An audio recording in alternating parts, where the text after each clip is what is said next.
니다. 읽어볼게요. 민수기 16장 1절부터 50절 깁니다. 1절 이스할의 아들 고라가 반기를 들었다.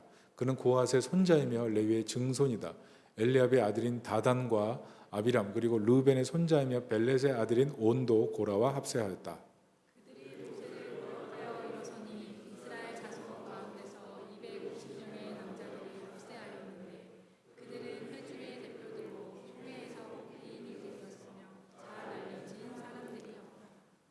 그들이 모세와 아론에게 대항하여 모여서 항의하였다. 당신들은 분에 넘치는 일을 하고 있어. 온 회중 각자가 다 거룩하고 그들 가운데 주님께서 계시는데 어찌하여 당신들은 주님의 회중 위에 군림하려 하오.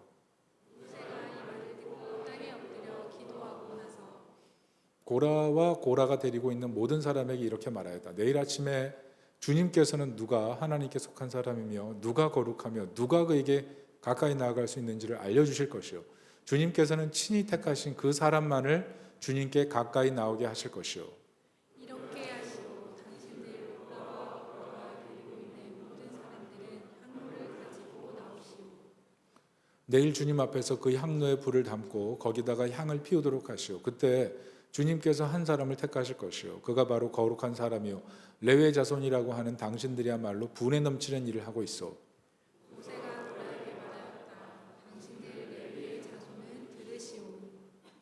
이스라엘의 하나님이 당신들을 이스라엘 회중 가운데서 구별하셔서 주님께로 가까이 나오게 하셨소.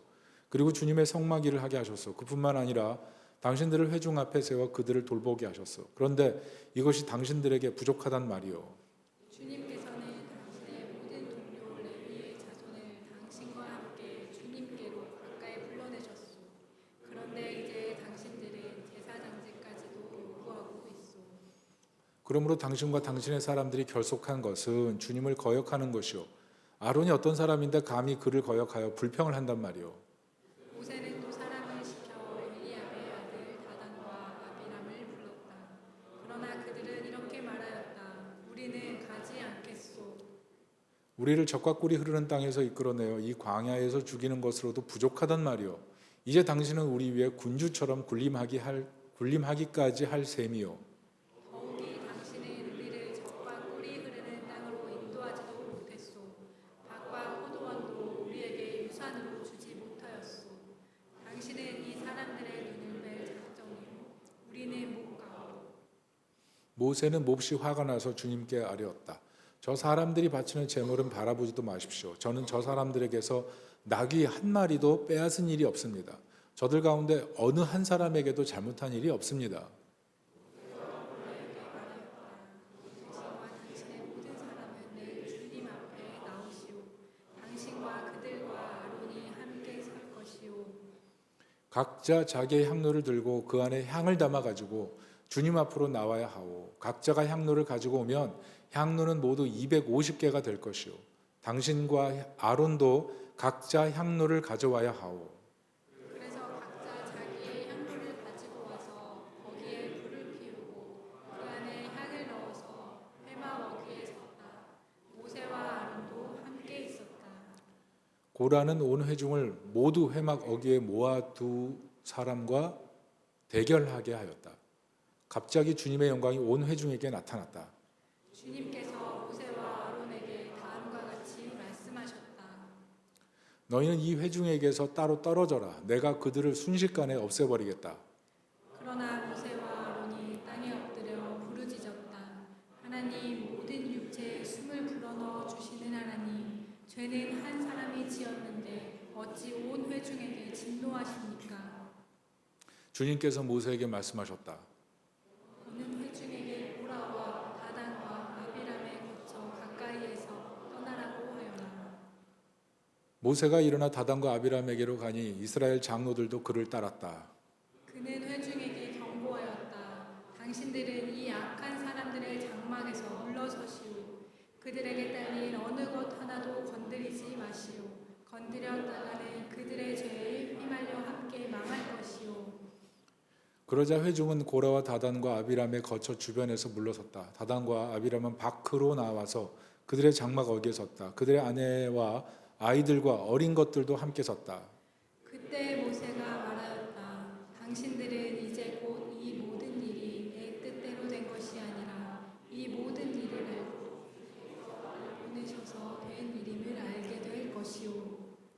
이 사람들이 보통 사람이 죽는 것과 같이 죽는다면, 곧 모든 사람이 겪는 것과 같은 죽음으로 죽는다면 주님께서 나를 보내신 것이 아니오.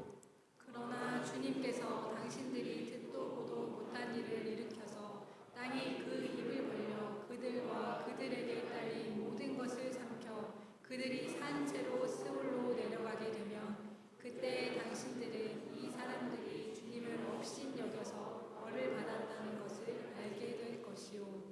그가 이 모든 말을 마치자마자 그들이 딛고 선 땅바닥이 갈라지고 땅이 그 입을 벌려 그들과 그들의 지방과 고라를 따르던 모든 사람과 그들의 모든 소유를 삼켜버렸다. 그리고 그들과 합세한 모든 사람도 산채로 스올로 내려갔고 땅은 그들을 덮어버렸다. 그들은 이렇게 회중 가운데서 사라졌다. 그들의 아우성 소리에 주변에 있던 모든 이스라엘 사람들은 땅이 우리마저 삼키려 하는구나 하고 소리치며 달아났다. 주님께로부터 불이 나와 향을 바치던 250명을 살라버렸다. 주님께서 모세에게 말씀하셨다. 너는 제사장 아론의 아들 엘리아살에게 일러서 불탄 자리에서 향로들을 모으게 하고 타다 남은 불은 다른 곳에 쏟게 하여라. 이 향로들은 아무나 만져서는 안 된다. 그 향로를 가지고 있던 사람들은 죄를 짓고 목숨을 잃었지만 그 향로는 그들이 주 앞에 드렸던 것으로 이미 거룩하게 된 것인 만큼 향로를 망치로 제단에 씌우도록 하여라. 이스라엘 자손에게 이것이 경고가 될 것이다. 제사장 엘리아살이 불에 타 죽은 사람들이 주님께 드렸던 그 놋향로들을 거두어다가 망치로 두들겨 펴서 제단 위에 씌웠다. 엘리야살은 주님께서 모세를 시켜 말씀하신 대로 다 하였다. 그가 이렇게 한 것은 아론 자손이 아닌 다른 사람들은 어느 누구도 절대로 주 앞에 가까이 가서 분양할 수 없다는 것과 누구든지 그렇게 하였다가는 모라와 그와 합세한 사람들처럼 된다는 것을 이스라엘 자손에게 상기시키려 한 것이다. 이튿날 이스라엘 자손의 온 회중이 모세와 아론에게 항거하면서 말하였다. 당신들이 주님의 백성을 죽였소. 온 회중이 모세와 아론을 규탄할 때에 모세와 아론이 회막들을 바라보니 회막에 갑자기 구름이 덮이고 주님의 영광이 거기에 나타났다. 모세와 아론이 회막 앞으로 가니 주님께서 모세에게 말씀하셨다. 너희 두 사람은 이 회중에게서 떠나라. 그들을 내가 순식간에 없애버리겠다. 이 말을 듣고 두 사람이 땅에 엎드렸다. 모세가 아론에게 말했다. 형님께서는 향로에 불을 담고 그 위에 향을 피워 빨리 회중에게로 가서 그들을 위하여 속죄의 예식을 베푸십시오. 주님께서 진노하셔서 재앙이 시작되었습니다. 아론이 모세의 말을 듣고 향로를 가지고 회중에게로 달려갔다. 백성 사이에는 이미 연병이 번지고 있었다. 아론이 백성에게 속죄의 예식을 베풀었다. 아론이 살아있는 사람과 죽은 사람 사이에 서니 있었다. 이 연병으로 죽은 사람이 14,700명이나 되었다. 이것은 고라의 일로 죽은 사람 수는 뺀 것이다. 재앙이 그치자 회막 어귀에 있는 모세에게로 돌아왔다. 아멘. 자리에 앉으십시오. 옆 사람들 인사하겠습니다. 당신의 목소리가 천사의 목소리입니다. 그들을 위해 속죄하라라는 제목으로 말씀을 전하겠습니다. 오늘 잘 아는 고라의 반역 사건입니다. 읽어보면서 느끼시겠지만 말씀 읽으면서 끔찍하고 무섭습니다. 그런데 오늘 본문을 통해서 우리는 율법주의와 방종의 문제를 살펴보기를 원합니다. 오늘 고라의 반역은 세 가지 문제를 가지고 있습니다. 첫째는 모세와 아론에 대한 지도력을 반역하는 것입니다. 모세 아론이 가진 종교적인 정치적인 권위를 고라가 나도 해보겠다는 거죠. 오랫동안 밑에서 시키는 것만 하니까 부당하다 덤벼든 겁니다. 그리고 두 번째는 제사직에 대한 반역입니다. 이미 나답과 아비후가 다른 불들이다가 멸망하지 않았습니까? 제사장직이 위험한 겁니다. 그런데 고라 그러니까 레위 지파죠. 레위 지파를 대표하는 이 고라가 지금 자신도 제사장 일을 할 수 있다는 겁니다. 그래서 사람들 꼬드겨서 회중 250명을 추인했고 그 사람들과 함께 오늘 하나님 앞에서 향로를 들고 누가 하나님이 인정하시는 제사장인지 겨뤄보자는 겁니다. 학자들은 그런 얘기합니다. 지금 250명이 들고 온 향로는 애굽에 살 때 애굽 사람들이 가정마다 둔 향로로 각 가정마다 섬기던 우상을 섬겼던 향로였다. 이렇게 추측합니다. 하나님께서는 분명히 향로를 만들 때 거룩하게 따로 명기하셨는데 이 사람들은 그냥 아무거나 들고 나온 거죠. 그리고 제사장 제도를 무시한 것입니다. 세 번째는 하나님에 대한 반역입니다. 여러분 알다시피 가데스 바네아에서 회군하지 않습니까? 가나안 땅에 있는 아낙 자손의 그 장대함을 보고 우리는 메뚜기다 울면서 우리를 죽이려고 하나님이 보내셨다 이러면서 모세에게 막 항거하죠. 그래서 갈렙과 여호수아가 막 옷을 찢고 저들은 우리의 밥이다 그러지 않습니까? 하나님께서 그 모습 보고 탄식하시고 돌려보내시죠. 광야 1세대 가나안에 들여보지 않겠다고 하시죠. 그런데 그런 역사를 다 알지만 오늘 고라와 그 회중들이 뭐라 그럽니까? 모세와 아론 때문에 우리가 가나안에 들어가지 못했다 이렇게 얘기하는 거죠. 분명히 하나님이 약속하셨어요. 가나안 땅 들어갈 때 하나님이 함께 하신다고 약속하셨습니다. 그런데 그 약속을 배신하고 오늘은 모세와 아론의 그들의 영적인 지도력을 뒤흔들려고 하고 있는 것, 이것 자체가 바로 하나님에 대한 반역이었다는 것이죠. 여러분 원래 고라는 출애굽기 6장에 보면 고핫의 손자인데 이 고핫의 손자가 아론과 모세이기도 합니다. 그러니까 이 고라와 아론과 모세는 사촌지간이에요.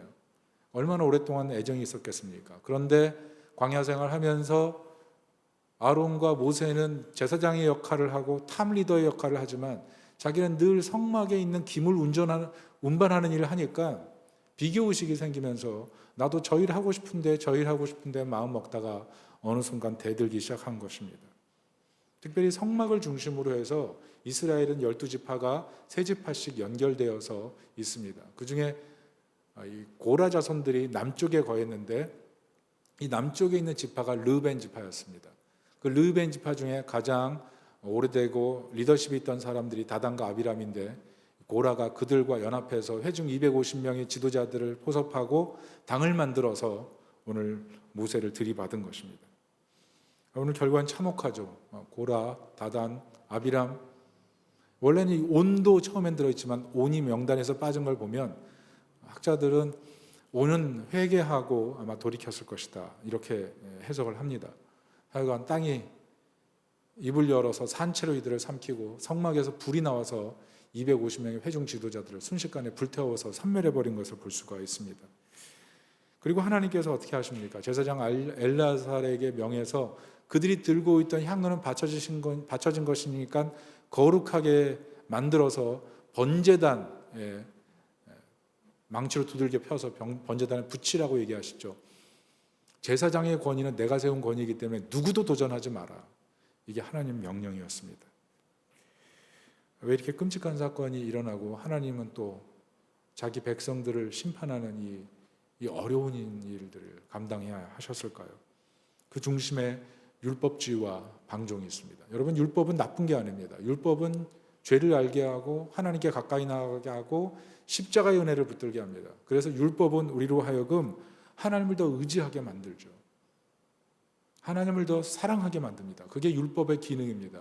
그래서 예수님은 율법의 1.1획도 건들지 말라 그랬어요. 율법의 1.1획이라도 지키지 않는 자는 하나님 나라에 들어갈 수가 없다.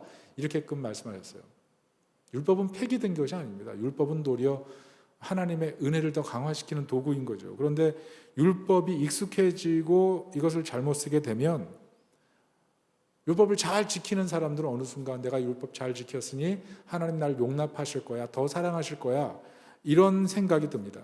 나쁜 마음은 아니죠. 그렇지만 그 마음을 갖고 자신을 괜찮은 사람으로 생각하기 시작하면 그때부터 문제가 되기 시작합니다. 그리고 오늘 이스라엘 백성들이 뭐라 그럽니까? 우리가 똑같이 선택받은 거룩한 하나님 백성이 아니냐 이렇게 얘기하지 않습니까? 그리고 나서 모세와 아론을 마음대로 평가하지 않습니까? 이게 바로 방종이에요. 나는 은혜 받은 백성이기 때문에 율법 위에 서버리는 것, 그게 바로 방종이고 잘못된 자유주의인 거죠. 오늘 고라단과 그를 따른 백성의 생각이 명확히 이것입니다. 나는 율법을 지켰으니까 하나님이 나도 모세와 아론처럼 인정해 주셔야 한다. 율법주의죠. 나는 은혜를 받은 백성이니까 이 상황에서 하나님께 모세와 아론을 두고 내가 한번 겨뤄보자는 거죠. 얼마나 자유로운 생각입니까? 그런데 문제는 이 율법주의와 방종의 마음이 지금 우리의 마음을 똑같이 위기에 몰아갈 수 있다는 것입니다. 비신자들은 어때요? 교회 오기 전에 또 교회 오면서 성경을 보면 율법이 나오거든요. 우리도 성경 읽지만 레위기 보면 약간 힘들고 민수기 신명기 넘어가면서 이 율법을 보면서 좀 벅차고 부담스럽지 않습니까? 아, 이거 정말 지켜야 되는구나. 그래서 믿음이 없는 사람들은 이것을 보면서 이 진입장벽이 높게 생각하는 거죠. 그래서 아예 신앙생활 시작하지 않으려고 하거나 교회 와서 이거 못 지켜서 죄책감 갖고 막 끙끙 매는 그런 사람들도 있습니다. 그런데 예수 오래 믿은 사람들은 어떻습니까? 예수님 믿고 나서 내가 율법을 좀 지켰으니 나는 믿음이 있어. 그러면서 굉장히 당당한 마음 갖기 시작하죠. 율법 앞에 교만한 마음을 갖게 됩니다. 그리고 어떤 분은 나는 하나님 자녀가 됐으니 율법에서 자유해도 문제가 없어. 그렇게 생각하고 율법을 멸시하게 되는 모습이 있다는 거죠. 그래서 세상 사람들이 볼 때 기독교가 이상한 거예요. 교회 오래 다닌 사람들을 보면 너무 교만한 거예요. 다 판단해요. 교회 오래 다니는 사람들을 보면 너무 자유해서 세상과 별 차이가 없어요. 저러면 정말 믿음 생활하고 나랑 별 차이가 없는데 도대체 기독교가 뭔가 이런 생각하게 되는 경우들이 생긴다는 겁니다. 그래서 결국 오늘 이 고라당의 반역 사건은 우리들의 삶에 반복되는 문제고 이 고라당의 사건이 결코 우리와 떨어져 있는 사건이 아니라는 것입니다. 왜? 생각보다 사람들은 악해요. 내가 옳다는 생각. 그 생각이 문제인 것입니다. 이해를 위해서 한 말씀 드리면 제가 최근에 층간소음 문제를 겪었어요. 여러분 아파트에 사시는 분들은 이 층간소음 때문에 힘들 때 있죠. 제가 사무실에 있는데 층간소음을 경험했습니다. 이 층간소음의 주범이 누굴까요? 층간소음의 주범은 이 비둘기입니다.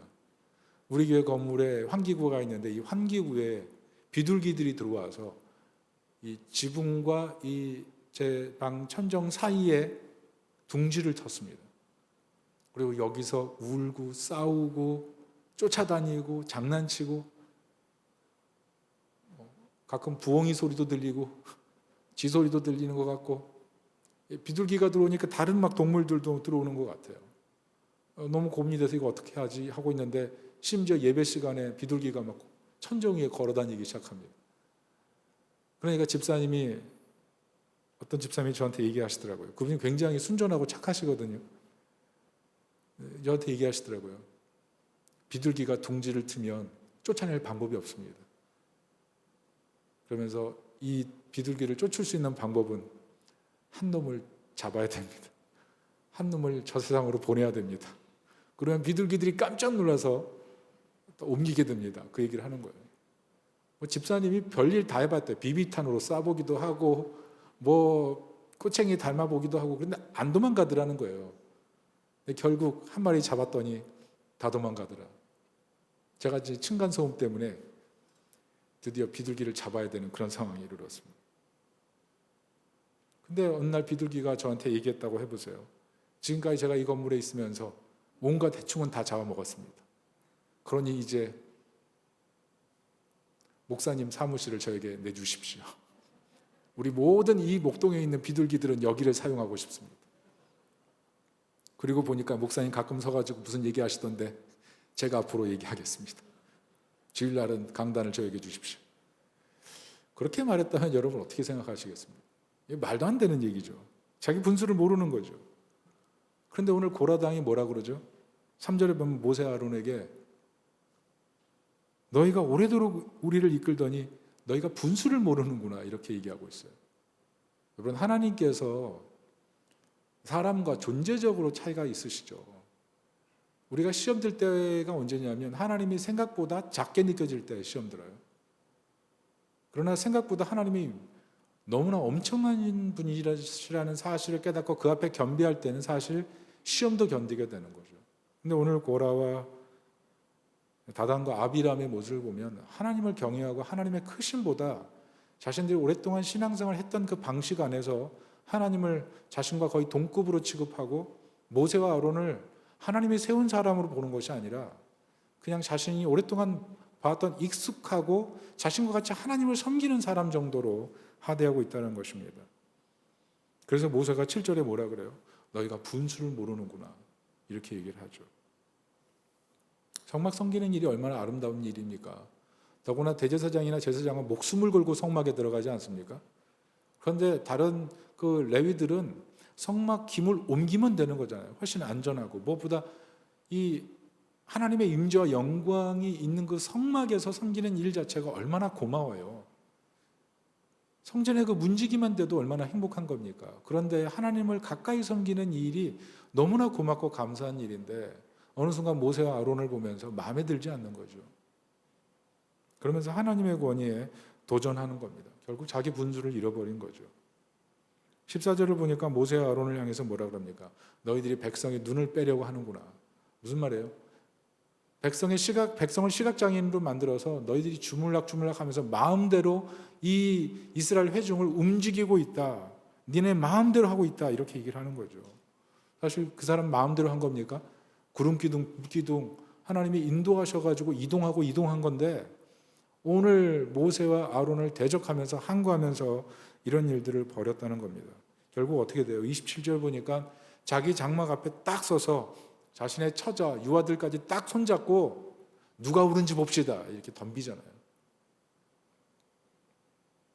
무슨 말입니까? 모세와 아론을 향해서 덤비는 것이 아니라 사실은 하나님 앞에서 하나님이 분수를 모르시는군요. 이렇게까지 지금 나아가고 있는 형국이라는 것입니다. 여러분, 왜 고라가 이렇게 교만해진 겁니까? 모세가 얼마나 슬펐을까요? 아론도 얼마나 힘들었을까요? 친척이잖아요. 오랫동안 고생했고 나답과 아비후가 지금 다른 불들이 다 멸망했지 않습니까? 그 고통이 사라진 것이 얼마 안 됐는데 이제 마음속에 계속 그 고통이 있었을 텐데 사랑하는 친척들이 멸망하고 다단과 아비람이란 이 오래도록 같이 리더십을 행사했던 사람이 이렇게 시험 들어서 넘어지는 것을 보면서 얼마나 마음이 좋지 않았겠습니까? 더구나 여기서 끝난 게 아니죠. 41절 뭐라 그럽니까? 같이 한번 41절을 읽어보겠습니다. 시작.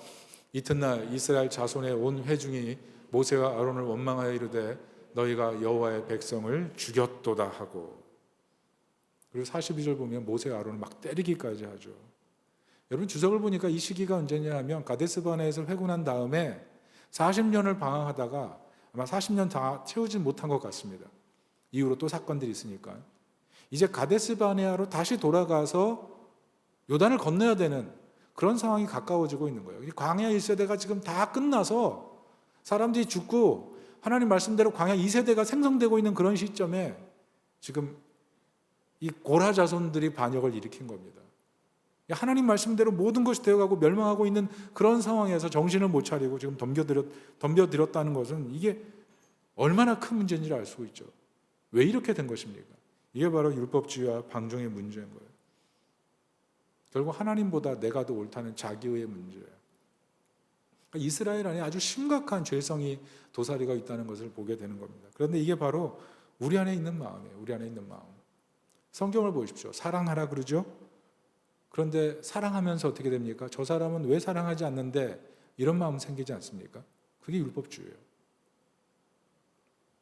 성경은 사랑하라 하죠. 그래서 사랑합니다. 그런데 하나님 백성으로 점점 자유를 배우다 보니까 율법을 넘어서까지 사랑하죠. 그래서 율법을 넘어서까지 사랑하지 않는 사람을 보면서 사랑이 없다고 얘기하기 시작합니다. 그런 율법을 넘어서까지 사랑하지 않는 것은 교회가 아니라고까지 얘기합니다. 그게 자유주의예요. 넌 사랑이 없어, 이렇게 얘기하죠. 성경은 섬기라고 얘기하죠. 그래서 아름답게 섬깁니다. 그런데 섬기다 보니까 지쳐요. 보면서 누군가는 섬기지 않아요. 그러니까 화가 나는 것입니다. 율법주의죠. 성경은 섬기라고 말합니다. 그런데 하나님 백성이니까 자유하고 싶어요. 자유하다 보니까 자꾸 섬기라고 얘기하는 사람들이 미워주는 겁니다. 미워져요. 내가 왜 저 사람이랑 같은 공간에 있어야 되지? 라고 생각이 드는 겁니다. 그리고 내 자유가 훼손될까 봐 일을 하지 않으려고 합니다. 그리고 믿음 약한 사람에게 그렇게 일하지 않아도 돼, 자유해 라고까지 얘기하게 된다는 거죠. 그게 자유주의예요. 다 무슨 마음이에요? 내가 옳다는 생각을 갖고 있는 거죠. 생각보다 율법주의와 방종 안에 내가 옳다고 하는 생각은 굉장히 위험하게 자신의 미래를 바꿔버립니다. 하나님과 관계를 점점 멀리하게 만들어요. 그런데 이게 신앙 안에만 있는 것이 아니라 세상 안에도 있습니다. 율법주의와 방종은 세상 속에서도 꿈틀거리고 일하고 있어요. 이번에 연예인 김세롬 씨가 죽었잖아요. 25살. 아마 뉴스를 보신 분들 다 충격받았을 거예요. 이 어여쁜 이 친구가 왜 죽어야 했나, 이런 생각하지 않았습니까? 근데 그 중심에 음주운전을 했다고 매장하는 율법주의, 그리고 자신의 조회수를 올리기 위해서 피해자를 만드는 자유주의, 이 두 개의 힘이 계속 대립하고 충돌했기 때문에 그래요. 이 힘이 한 사람을 막 몰아가서 아주 낭떠러지 끝으로 밀어버린 거예요. 그런데 이 사회에서, 교회에서 이런 일들이 계속 벌어진다면 사회에 있는 사람은 교회를 보면서 이게 교회라고 얘기할 거고, 교회에 있는 사람, 세상에 있는 사람들은 교회를 바라보지 않고 자기 방식으로 살아가면서 율법과 자유에서 팽팽한 긴장 속에서 살아가면서 더 힘들게 살아갈 수밖에 없게 되는 거죠. 그러니까 하나님의 뜻보다 자기를 붙드는 것은 정말 인생을 불행하게 만드는 겁니다.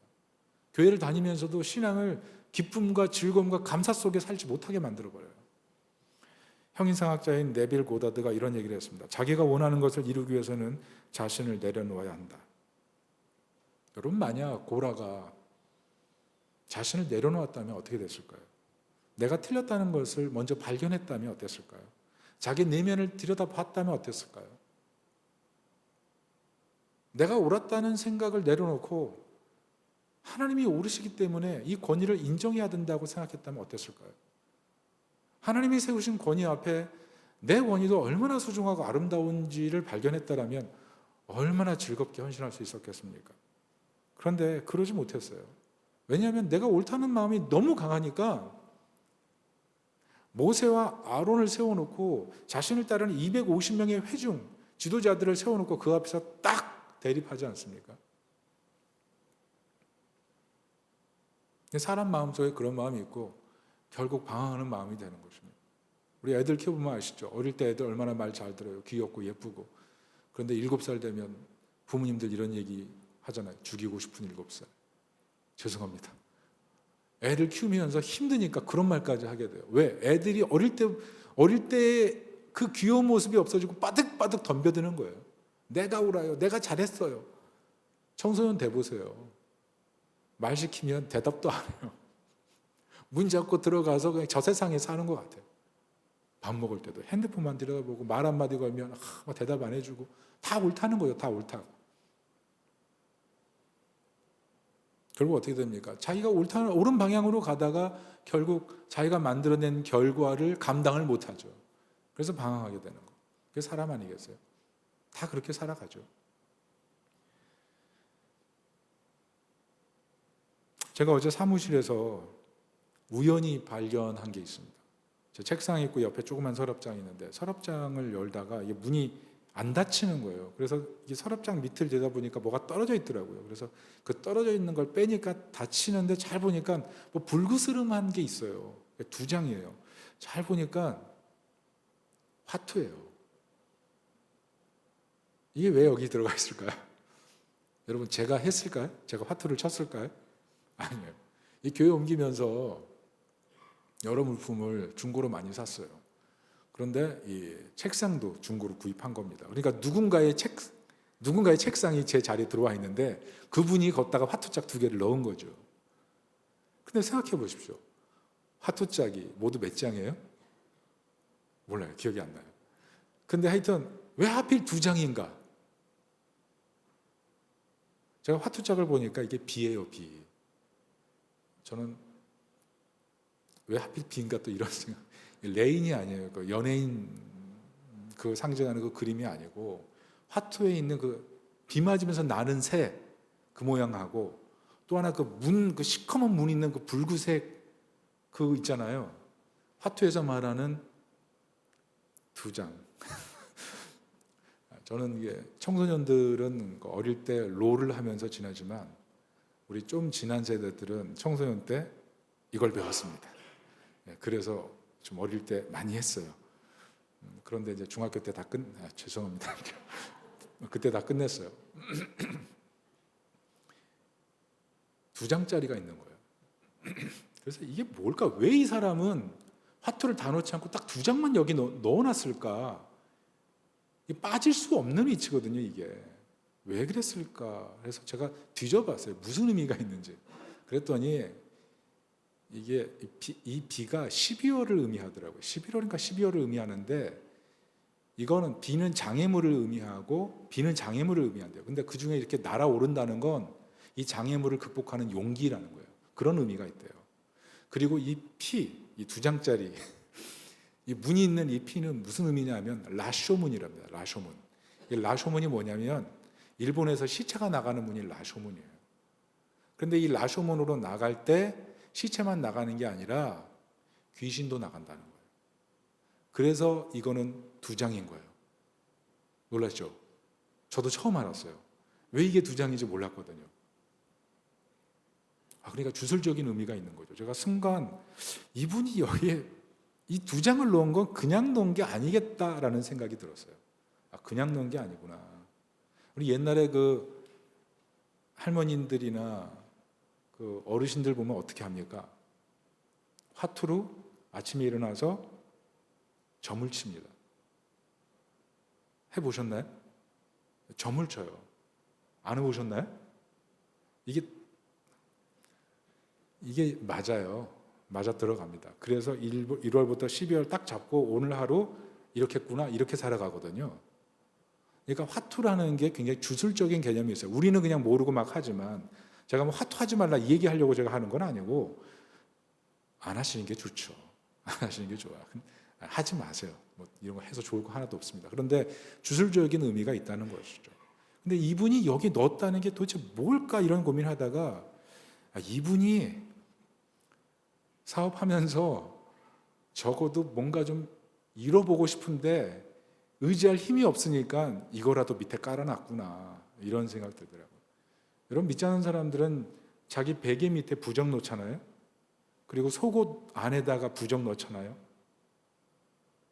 그렇습니다. 현실이 그렇다고요. 이걸 보면서 참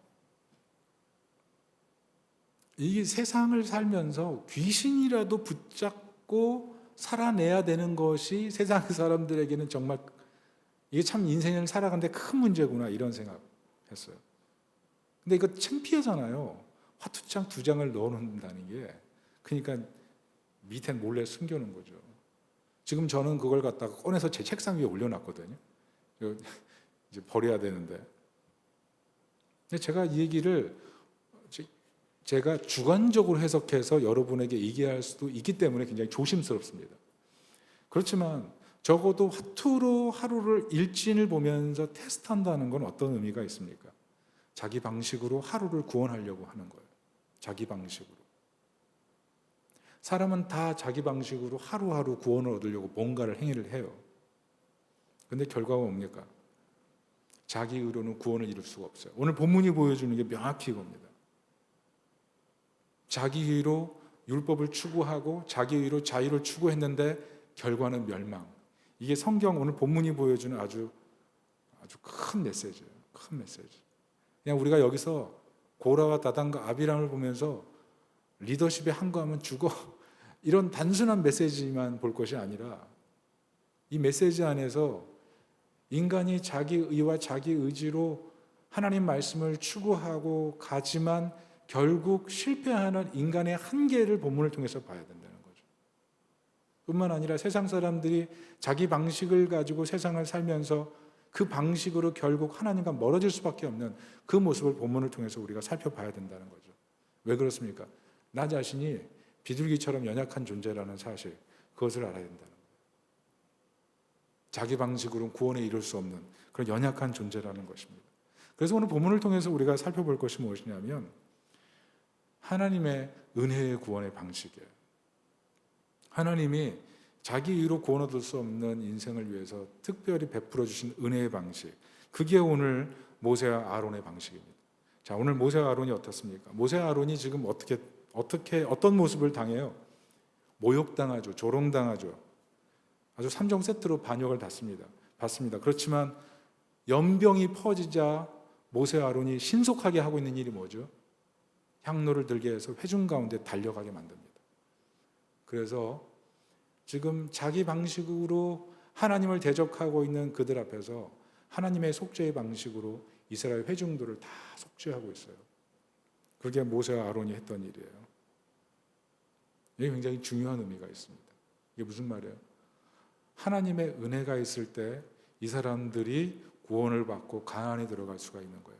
오늘 만약 아론이 이 속죄의 향로를 들고 이스라엘 회중 가운데 달리지 않았다면 이스라엘 회중은 누구도 가나안에 들어갈 수가 없어요. 그러니까 오늘 본문에 이 아론이 향로를 들고 이스라엘 백성의 죄를 속죄하기 위해서 다름질하는 사건은 굉장히 중요한 사건이에요. 그래서 이 구약을 연구할 때 이 아론을 예수 그리스도로 생각합니다. 예수 그리스도께서 속죄의 은혜를 베풀기 위해서 이 땅에 오실 것을 미리 아론을 통해서 보여주셨다, 이렇게 봐요. 여러분, 복음이 무엇입니까? 복음이 무엇이냐면 아론이 향로를 들고 속죄를 한 것처럼 대제사장이신 예수 그리스도께서 모든 모욕을 받으시고 세상을 구원하기 위해 자신을 깨트린 사건이에요. 아론은 그냥 들고 달렸을 뿐이지만 예수 그리스도께서는 자신을 깨트리셔서 우리를 속죄하시고 구원하셔서 가나안으로 이끄시는 것, 이게 복음이죠. 왜 이 예수님이 이 땅에 오셔서 속죄한 사건이 중요하냐면 십자가를 볼 때 누구도 내가 옳다는 얘기를 할 수가 없어요. 아무리 사랑이 많았던 사람도 십자가를 바라볼 때 내가 갖고 있는 사랑이 얼마나 거미줄같이 연약한 사랑인지를 발견하게 돼요. 내가 아무리 의롭게 살아도 예수님이 인간을 의롭게 하기 위해 죽은 십자가를 바라보는 순간 내가 가지고 있는 의가 얼마나 하찮은 것인지를 발견하게 돼요. 그 하나님의 죽음 앞에서 와장창 깨지는 자신을 발견할 때서야 사실은 그 사람이 회심한 거예요. 우리 예수 교회 다니면서 신앙생활 하지만 사실 우리 안에 내가 옳다는 생각이 굉장히 강합니다. 그래서 가정에 들어가서 내가 옳다는 생각 때문에 갈등이 생겨요. 자녀들하고 갈등이 생기는 거예요. 직장생활 들어가서 우리가 예수 믿는 사람이지만 덕이 안 되고 갈등이 생긴 이유는 내가 옳다는 이 생각이 너무 강하기 때문에 갈등이 생기고 마는 거예요. 그런데 그 내가 옳다는 이 너무 강한 생각이 결국 어떤 결과를 갖고 왔어요? 오늘 본문의 고라의 멸망이지만 사실은 예수의 십자가의 죽음에 있어요. 그러니까 오늘 본문을 보면서 고라의 죽음이 어떤 분은 마땅하다고 생각할지 모르겠지만 오늘 이 자기 의에 사로잡힌 우리 인간을 위해서 예수님이 이 땅에 오셔서 십자가에 죽는 사건은 어떻게 보면 너무나 부당한 거예요.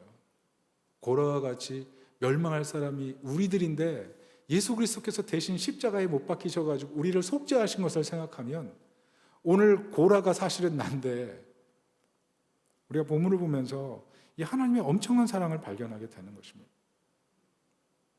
오늘 본문에서 비둘기같이 연약한 존재가 사실 사람들 아니에요? 하나님의 사랑을 도저히 모르기 때문에 자기 방식으로 하나님 사랑을 쟁취하려고 하다가 결국 이런 일이 생긴 거 아니에요? 그래서 오늘 본문을 통해서 우리가 발견해야 될 것은 이 연약한 이스라엘을 구원하시기 위해서 하나님께서 베풀어 주신 은혜, 방식, 그것을 바라보라는 거예요. 이 하나님께서 죽을 수밖에 없는 죄인을 구원하시기 위해서 베풀어 주신 이 은혜의 방식을 붙들 때 우리는 비로소 겸손해질 수가 있고 비로소 사랑할 수가 있고 비로소 용서할 수가 있는 거죠. 오늘 이스라엘 백성들이 구원받고 연병에서 건진받는 건 자기 힘과 자기 공로가 아니잖아요. 절대적인 하나님의 은혜잖아요. 여러분, 오늘 아론이 향로를 잡고 그렇게 열심히 뛸 수 있었던 것은 자신이 금송아지 사건을 일으킨 장군인데도 불구하고 살아있기 때문에 하나님의 그 크신 은혜를 경험했기 때문에 그렇지 않습니까? 그 크신 은혜를 이스라엘 백성도 경험해야 되기 때문에 그 향로를 들고 뛴 거예요.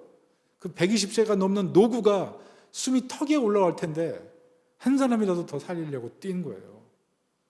너희도 이 하나님의 은혜를 붙들 때 겸손하게 하나님을 섬기고 사랑할 수 있다는 거죠.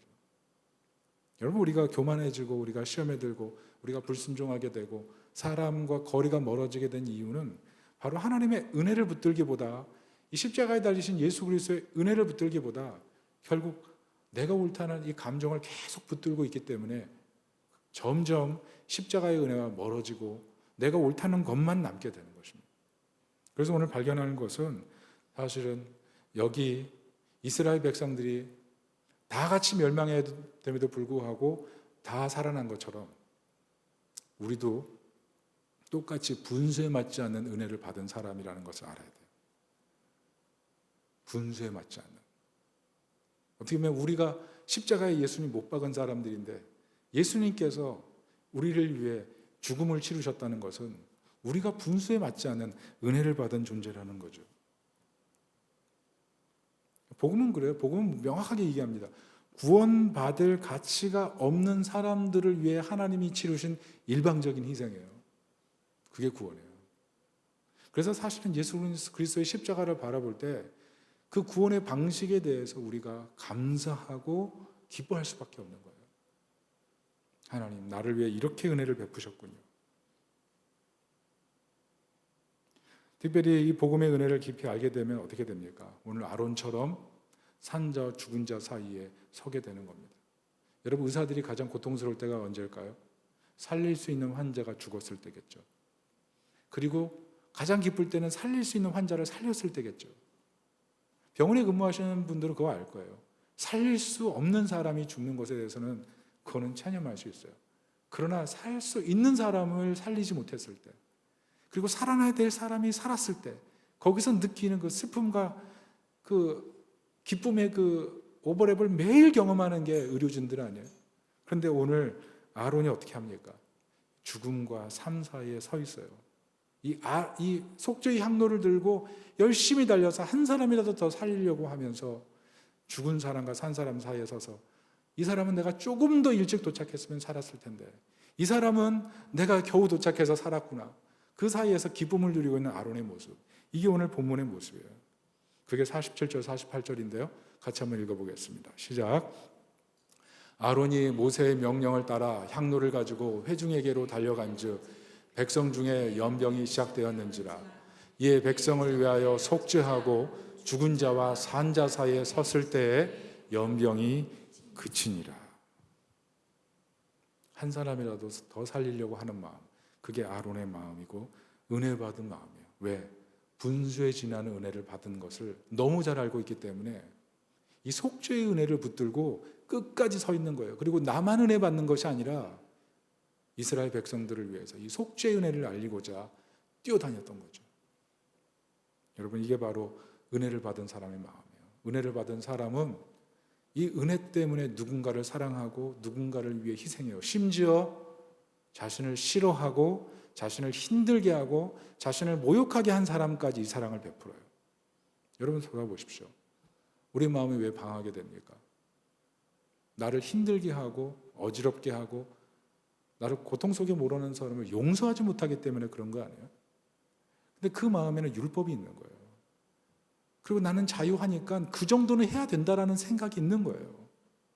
그런데 이게 분수에 넘치는 은혜를 받은 사람의 마음입니까? 그런데 우리는 나도 모르게 그렇게 살아가잖아요. 그래서 사실은 고통이 있는 거예요. 어떻게 보면 예수 믿지만 예수의 십자가의 그 분수에 넘치는 은혜를 받지 못한 사람처럼 살아가는 모습을 오늘 본문을 통해서 발견하면서 나는 어떤 사람으로 살아갈 것인가? 이것을 본문에서 도전받는 하나님 백성이 되시기를 예수님의 이름으로 축원합니다. 아멘. 우리 한번 말씀을 붙들고 기도하겠습니다.